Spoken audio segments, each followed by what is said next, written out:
আমাদের চট্টগ্রামের একটা বিখ্যাত ঐতিহ্যবাহী খাবার হলো মেজবানি খাবার। আসলে আমাদের চট্টগ্রামের ট্রেডিশনাল খাবারের মধ্যে এটা খুবই অন্যতম একটি খাবার। আর কোথাও ঘুরতে যাওয়া মানে খাওয়া দাওয়া করা, হই হুল্লোড় করা। ফ্ল্যাশব্যাক। ভ্রমণ প্রিয়াসু মানুষদের মধ্যে আমি অন্যতম একটা মানুষ। আসলে আমার ঘুরতে খুবই ভালো লাগে। আর সাথে যদি নিজের আপনজন মানুষরা থাকে তাহলে তো আর কোনো কথাই নেই। আর এই যে এখানে দেখতেই পাচ্ছেন খুবই সুন্দর একটা জায়গা। আর এই জায়গাতে আমি কিছুক্ষণ একটু ঘোরাফেরা করে দেখছিলাম। আসলে জায়গাটা খুবই সুন্দর। আর সেজন্য আমি কিছু আপনাদের সাথে একটু শেয়ার করে নিলাম।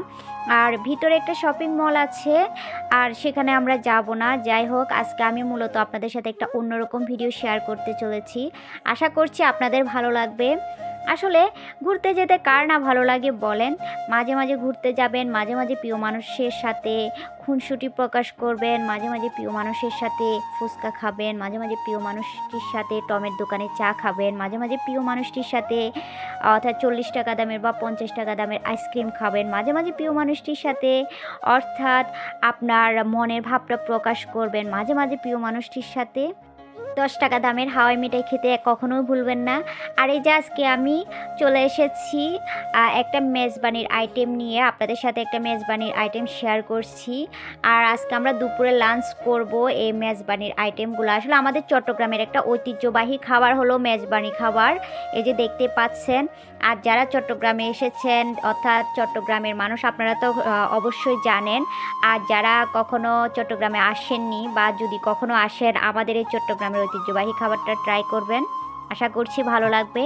আর এই যে এখন বিকেলের সময় চলে এসেছি অর্থাৎ বিকেলে হালকা পাতলা কিছু খাবার খাওয়ার জন্য। আজকে মূলত আমি আপনাদের সাথে একটা ফুড ব্লগ শেয়ার করতে চলেছি। আর আপনাদের যদি ভালো লেগে থাকে প্লিজ আমার চ্যানেলটা সাবস্ক্রাইব করে আমার পাশে থাকবেন। আর পাশে থাকা বেল আইকনে ক্লিক করতে একদমই ভুলবেন না আরও নতুন নতুন ভিডিও পেতে। আর ভিডিওতে যদি লাইক দিতে ভুলে গিয়ে থাকেন প্লিজ একটা লাইক দিয়ে দিবেন। আর এই যে দেখতে পাচ্ছেন মিক্স ফ্রুটটা খুবই ইয়াম্মি এবং টেস্টি ছিল। আর আমি বিসমিল্লাহ বলে শুরু করেছি। আর খুবই ভালো লাগছিল। আসলে ঠান্ডার দিনে এই ঠান্ডা ঠান্ডা একটু মিক্স ফ্রুট খেতে আমার অন্যরকম একটা ফিলিংস লাগছিল। আসলে খুবই মজা লাগছিল। আর মিক্স ফ্রুট খেতে খেতে আপনাদের সাথে একটু শেয়ার করছিলাম। ওই যে যেটা বললাম, আমি আপনাদের সাথে আজকে একটা ফুড ব্লগ শেয়ার করছি। আর যারা যারা এখনও পর্যন্ত আমার ভিডিওতে লাইক দিতে ভুলে গিয়েছেন প্লিজ একটা লাইক দিয়ে দিবেন। আর আজকের ভিডিও কে কোন জায়গা থেকে দেখতেছেন প্লিজ কমেন্ট সেকশনে কমেন্ট করে জানাতে একদমই ভুলবেন না। আর এই যে আমি মিক্স ফ্রুটটা খাচ্ছিলাম। আসলে হালকা হালকা একটু ঠান্ডা ছিল। আর খেতে অনেক ইয়াম্মি টেস্টি ছিল। আসলে আমি মাঝে মাঝে একটু মিক্স ফ্রুটটা খেতে খুবই পছন্দ করি। আসলে ভালোই লাগে। অর্থাৎ কোনো মশলাদার খাবার বা কোনো রিচ খাবারের চাইতে এই খাবারটা আমার কাছে কিন্তু খুবই সুস্বাদু লাগে। অর্থাৎ একটা আইটেমের মধ্যে আপনি অনেকটা অর্থাৎ উপাদান পেয়ে যাবেন মিক্স ফ্রুটের মধ্যে। সেটা তো আমরা সবাই জানি, খুবই হেলদি একটা খাবার এই মিক্স ফ্রুটটা।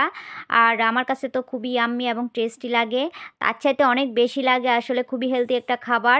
আর যারা আসলে এই খাবারটা পছন্দ করেন তারা তো অবশ্যই জানেন। আর আমি মাঝে মধ্যে খেয়ে থাকি, অর্থাৎ যখনই আমার কোনো রিচ খাবার খেতে পছন্দ লাগে না, অর্থাৎ কখনই ইচ্ছে করে না, যেহেতু একটু আগে মেজবানি খাবারটা খেয়েছিলাম দুপুরবেলায়, সেজন্য এখন ভাবলাম হালকা পাতলা একটু কিছু খাবার খাওয়া যাক।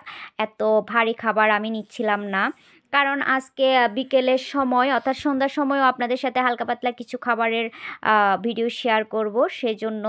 আচ্ছা যাই হোক, এই যে আমাদের মিক্স ফ্রুট খাওয়া শেষ। আর এখন চলে আসছি অর্থাৎ সন্ধ্যাবেলা ফুচকা খাওয়ার জন্য। আর এখানে আমরা ফুচকা আর ছটপটি অর্ডার করেছিলাম। আর এখন এগুলো ট্রাই করব। আর এই যে এখন আমি ফুচকার চটপটি অর্থাৎ অর্ডার করেছি, আমি চটপটিটাই খেয়ে নিচ্ছিলাম।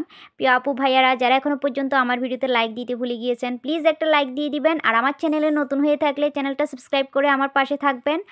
আর আত্মীয় স্বজন বন্ধুবান্ধবের সাথে আমার ভিডিওটা শেয়ার করে দিতে একদমই ভুলবেন না। আজকের মতো এই পর্যন্ত, আল্লাহ হাফেজ।